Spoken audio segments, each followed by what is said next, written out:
these are some of the guidelines. They're not exhaustive, but this is what we use. These guidelines are criteria for defining supporting ministries as outlined in the General Conference Working Policy K0505. Number 1, the leaders and representatives of supporting ministries shall be loyal members of the Seventh-day Adventist Church in good standing. The theological positions of the supporting ministries and the emphasis placed upon them shall be in harmony with the fundamental beliefs of the Seventh-day Adventist Church. In supporting these beliefs, the context of both the biblical text and writings of Ellen G. White will be faithfully used. The theological positions not addressed in the fundamental beliefs shall not be promoted. The leaders of supporting ministries shall support and cooperate with the goals and purposes of the Seventh-day Adventist Church in their words, actions, and publications. Their work shall positively supplement that of the church in carrying out their gospel commission. Further, supporting ministry leaders and their personnel shall clearly and explicitly state in their legal documents and their dealings with third parties that they support the spiritual missions of the church but are independent supporting ministries not controlled by or legally affiliated with the church. Supporting ministries shall not solicit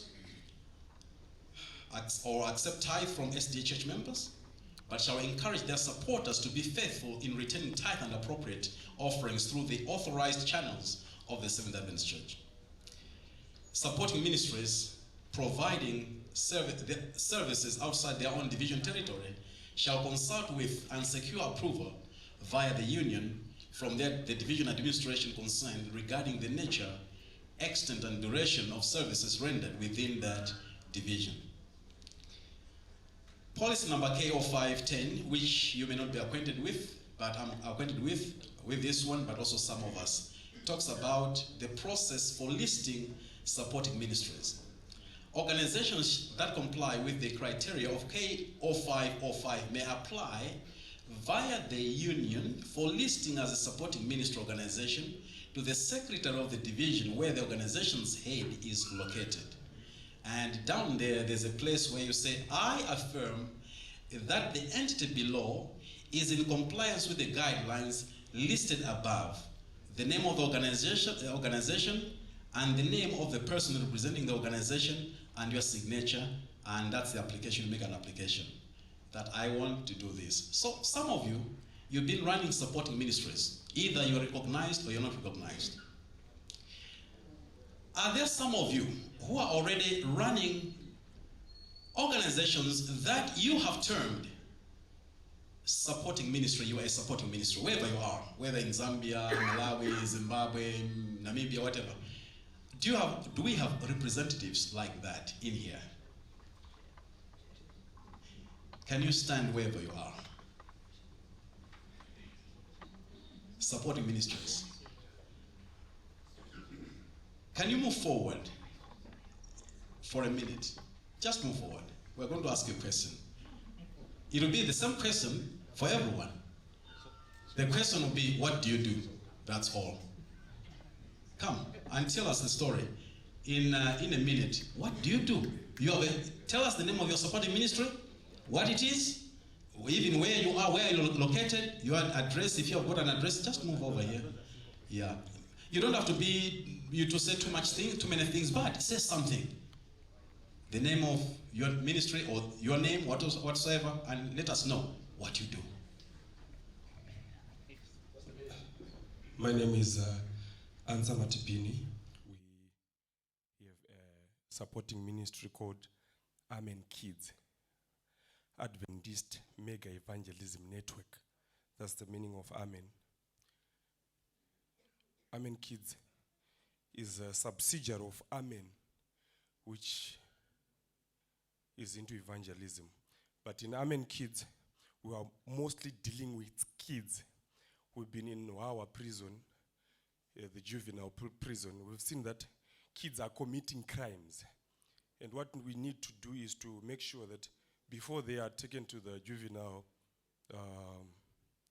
jail, we have to make sure that they surrender themselves to Christ, say that we minimize what they do.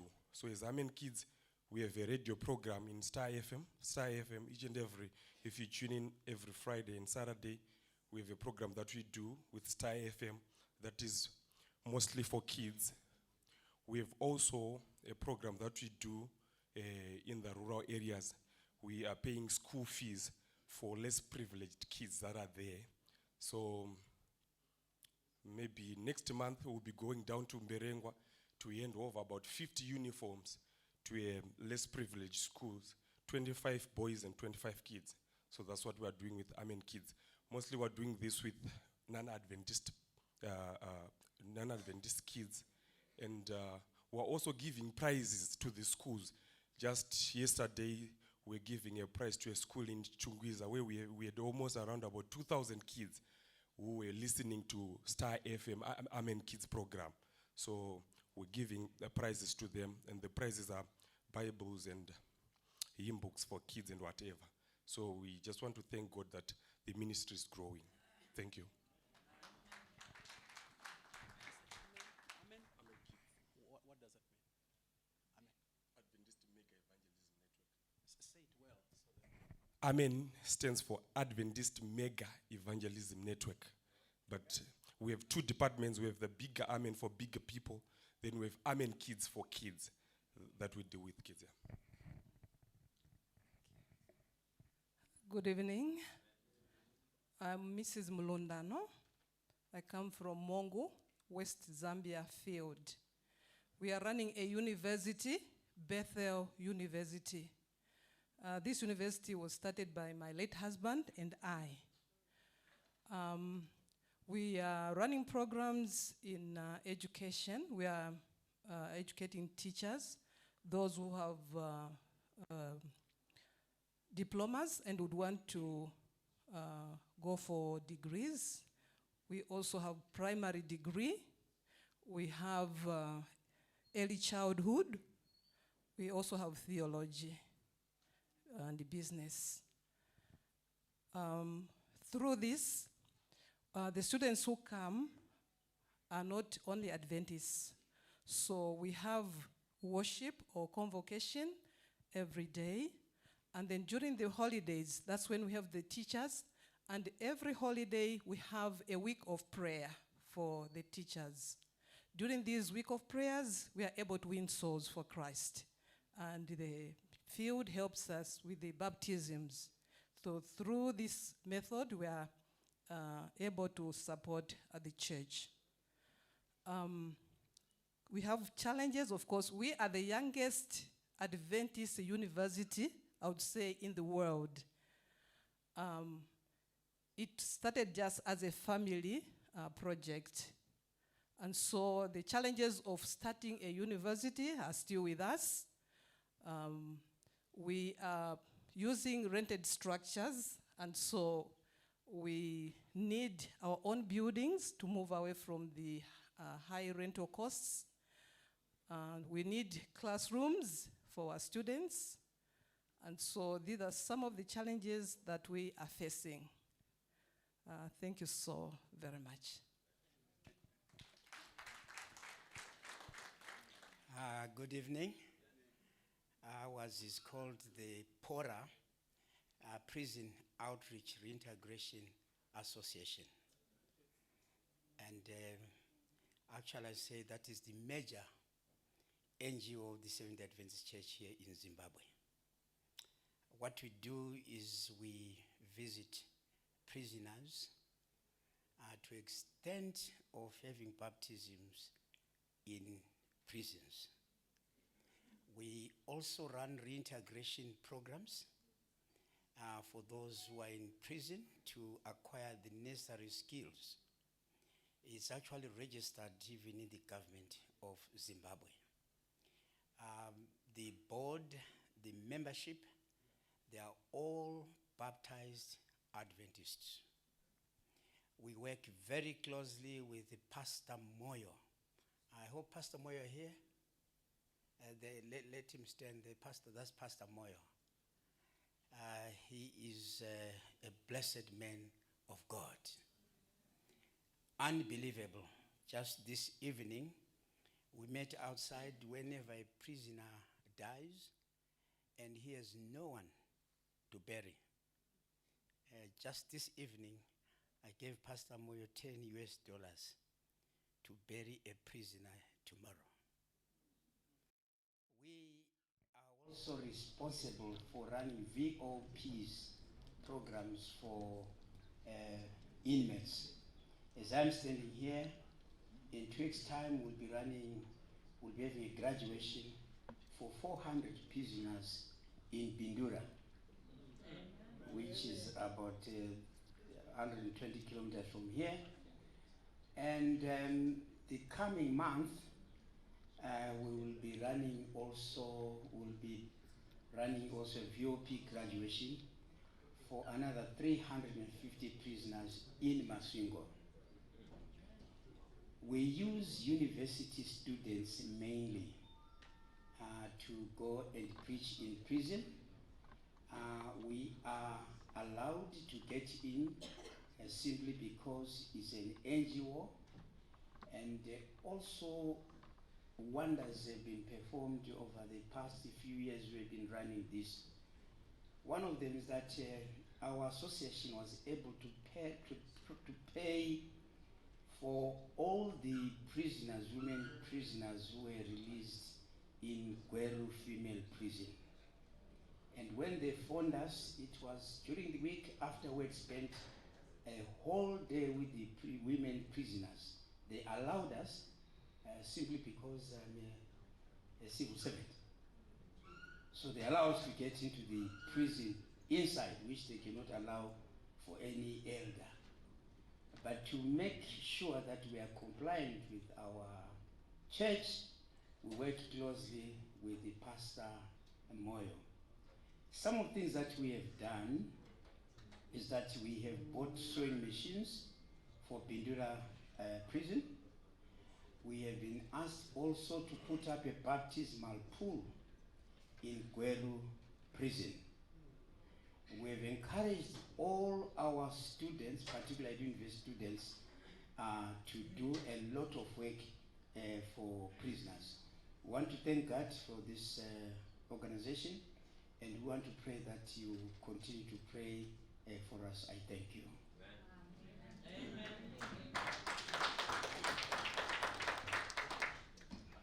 Good evening, brothers and sisters. My name is Afride Muzungu, standing on behalf of Shiloh Ministries. Shiloh Ministries, on the face value when you look at it, is a music ministry based in Lusaka, Zambia, under Woodlands Conference. We have somehow moved a number of conferences because Zambia has been growing. At one time we were a ministry under Central Zambia Conference, then Lusaka Conference, and now Woodlands Conference. Shiloh Ministries, apart from just singing, we are a ministry which partners with people of the word. We have realized that as a ministry, we can work strategically with the preachers and all those people who hold evangelistic meetings. Now, as a ministry also, we have gone a bit further than that. We've realized that sometimes we might not have a preacher. So within ourselves, we have preachers whom we can actually go and conduct a crusade, provide the music and everything. So basically it's like a fully fledged church as we are moving. Other than that, we've also realized that we can also train up other musicians. Over the years, we have been running what we called an understudy program for other musicians. As I speak now, I think there are about 3 other quartets which can ably come here and provide music, which have gone through this understudy program of Shiloh. We are also in the process of starting what we are calling Kijima Zambia, a project where we want to partner with communities in the underprivileged areas, where we would hold crusades, provide the music as musicians, and once we leave them in that area, probably discover any children who are underprivileged, and with those children find ways of providing their school needs in terms of paying for their school fees. So that's the immediate plan that is on our strategic plan in the next 5 years. Amen.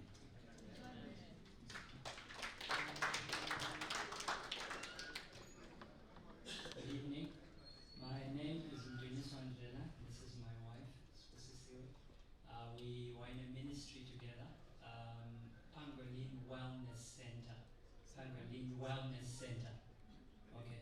The name of the ministry is Pangolin Wellness Center. I'll start with a short story to identify what brought us to where we were here. 2008, as soon as I finished school, I got into a business, a family business. It was a hospitality business with my father. We're running a lodge with 15 rooms, a conference room, and the associated items together with it. As I was running that business there, my faith began to grow, and I started to realize I'm not safe. There were so many issues I could not answer. Sabbath issues all throughout the Sabbath were working. So there were difficulties with me getting off. My employees, who were some of them wanted to be church members joining us. We had big issues with alcohol. ZTA does not allow us to run a lodge without a bar. And so we had a bar there. And other than that, there were issues with pork. I was Adventist, but I would queue in the Qualcomm queues, waiting for pork chops.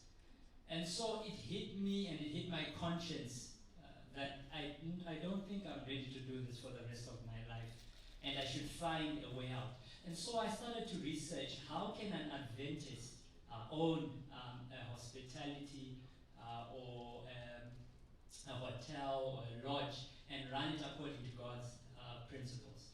I do not have all the answers, but immediately I found out online, this is 2010, I found out about Wildwood. Those who know Wildwood in the United States in Georgia. I found out about Wildwood. I found out about WEMA, self-supporting ministries that are operating in the field of health overseas.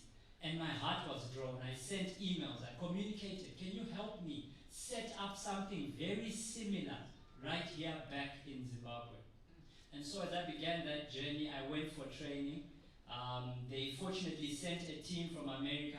We were privileged to start our first relationship with ASI there. ASI America sponsored a team of missionaries to come to Mutare, and we participated. And I remember that time they brought their certificate. The organization was called LIGHT, the Lay Institute for Global Health Training. And they brought that membership certificate, dated 2008, saying, and we are ASI members, and this is an ASI project you applied that you would want to be trained in health issues or in medical missionary issues and lifestyle issues, as it is well and better termed. And so we were trained and we went through this training, and just to identify some of the few things that were inside that course as we trained for about 6 months, and I've just got them on the screen so that we may understand. We learned about nutrition, lifestyle physiology, disease and treatment, hydrotherapy, massage, and vegetarian cooking. We also learned about spiritual subjects, steps to Christ, evangelism, witnessing, the sanctuary, prophecy, and Christian living.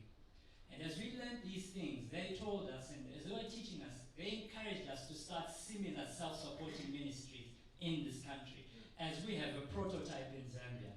And so they sent another missionary from Riverside under the director then to come again and strengthen our small little flock that was here in Zimbabwe.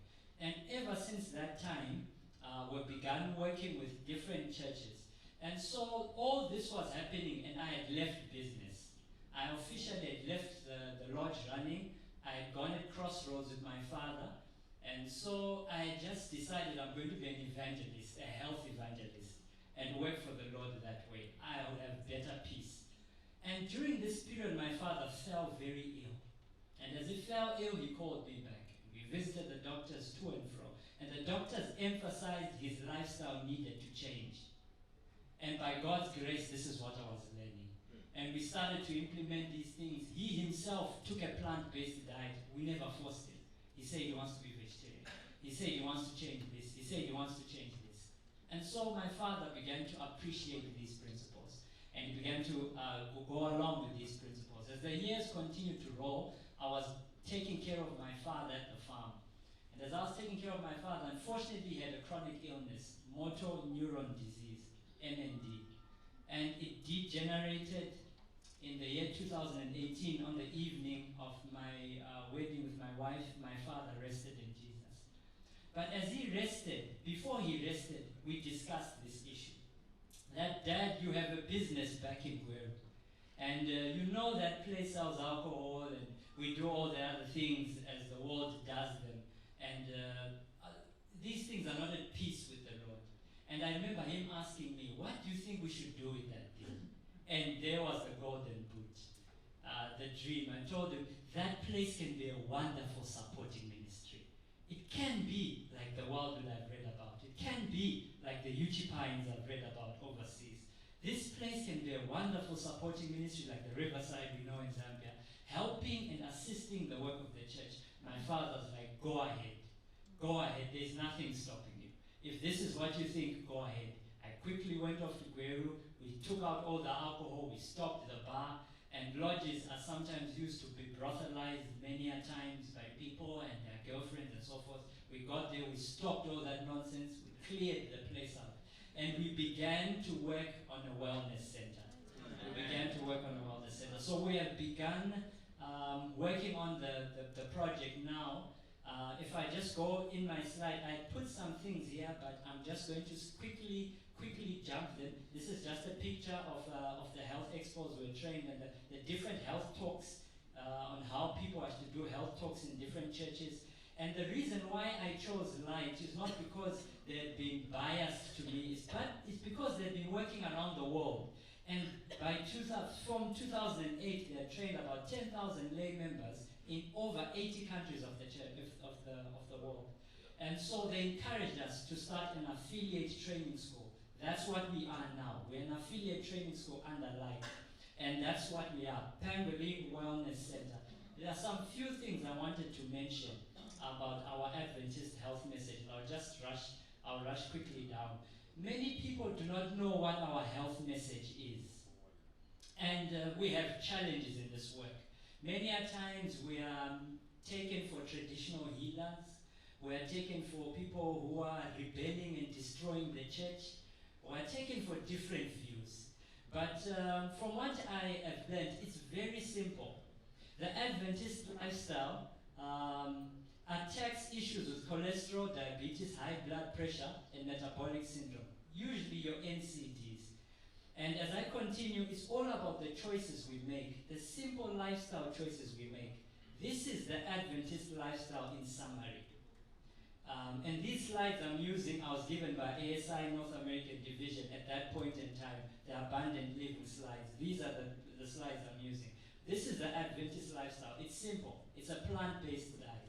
We encourage people to have a plant-based diet. So when people come to the Wellness Center, we teach them about a plant-based diet. We teach them how to cook a plant-based diet and how to depend. It's about regular exercise. And we take our guests on walks every morning. It's about abstaining from alcohol, caffeine, and all illicit drugs. That's what it's about. It's also about smoking. We do not smoke. So we encourage people to stop smoking and also to maintain a healthy weight.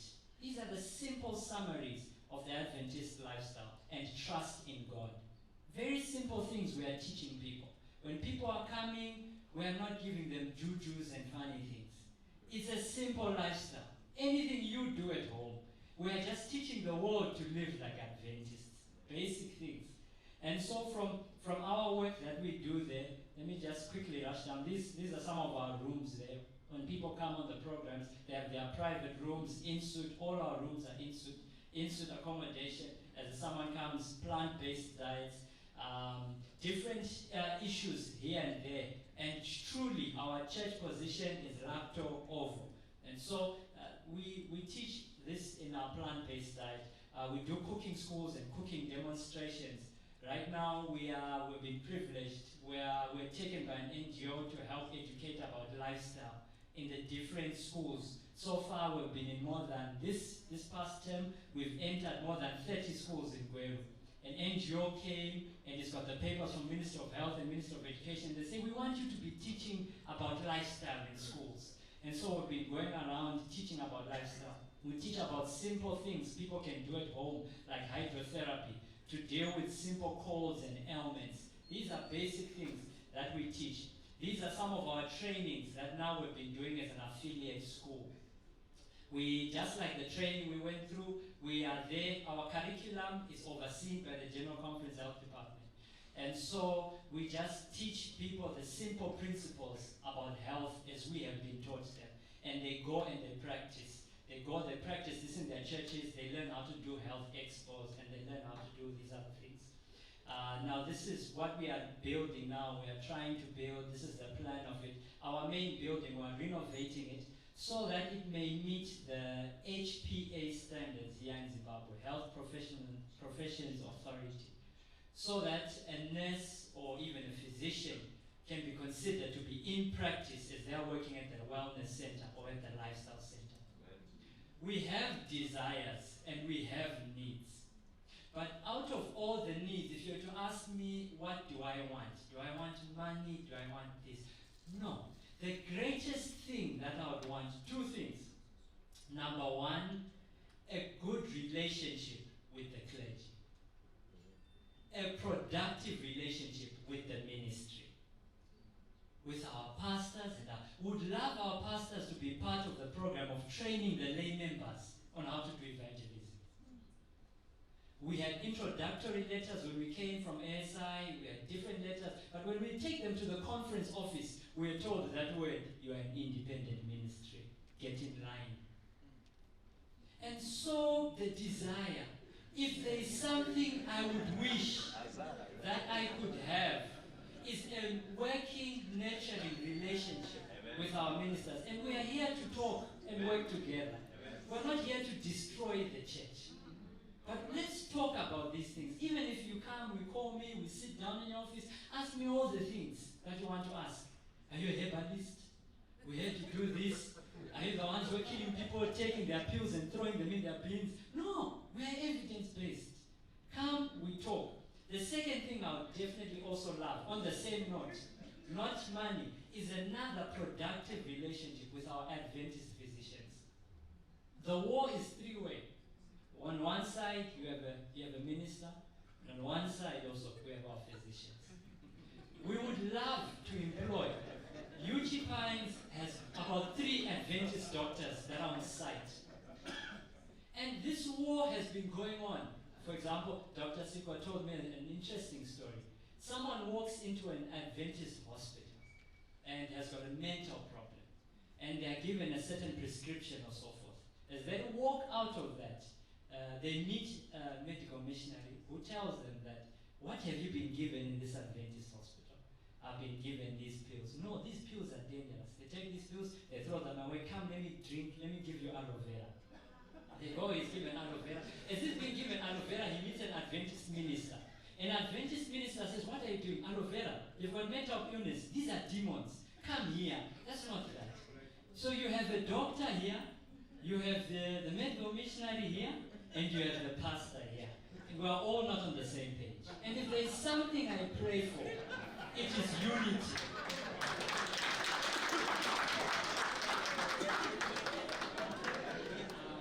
I've just put up our numbers there. That's me and my wife and our cell phone numbers there. I really pray for unity. Unity will do for us more than money now. For us to work well with the ministry and for us to work well with the physicians. For us to understand, there is one physician I've worked very well with so far, and he's not even Adventist. He would send a patient for us to manage diet. After doing everything, he says, go to these guys, they'll teach you how to cook for your diabetes. They'll teach you what to do for your diabetes. Teach them about exercise, about rest and other things. But the issue is we want a nurturing relationship as self-supporting ministries. So that the whole prejudice, as Pastor Bonya mentioned, the prejudice that that self-supporting ministries are independent from the church may come to an end in